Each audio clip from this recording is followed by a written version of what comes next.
In today's video, I'm going to teach you how to transfer funds from QuickBooks to bank account. Let's get started by opening QuickBooks Online on your browser. From the left navigation, head to Banking and then Open Bank Transactions. This is your home base for anything related to money moving in and out of your connected accounts, so it's a great place to begin and confirm you're in the right company file and working with the correct accounts. Next, move your mouse to the top left area of the screen and hover over the Create menu. Depending on your version, you might see a plus icon or the word Create. Hovering reveals the list of common transactions you can add.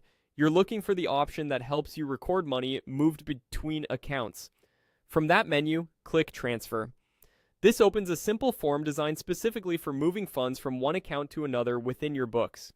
Using the transfer form is important because it creates matching entries on both sides, keeping your accounts balanced and making reconciliation easier later. On the transfer screen, start by selecting Transfer Funds From. Choose the account the money is leaving, like your checking account or a cash on hand account. Take a moment to confirm you've picked the correct source account.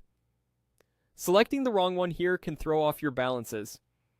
Now select Transfer Funds To. This is the destination bank account that will receive the funds. Again, confirm you're moving money to the right place. If you don't see the account you need, it may not be set up or might be inactive, so be sure your chart of accounts is accurate before proceeding. Enter the transfer amount. Type the exact dollar amount you moved. It's a good idea to double check the date field as well so the transfer lands in the correct reporting period. If you like, you can add a memo for context, such as the purpose of the transfer, which helps anyone reviewing the books understand why it was made. When everything looks right, click Save and New. This saves the transfer and keeps the form open in case you have another one to record right away. If you only needed to log a single transfer, you could choose the option to save and close instead, but using Save and New is perfect when you're entering multiple movements in a row. That's it. Your transfer is now recorded in QuickBooks and you'll see it reflected in both the source and destination accounts, ready to match with your bank feed when it comes through.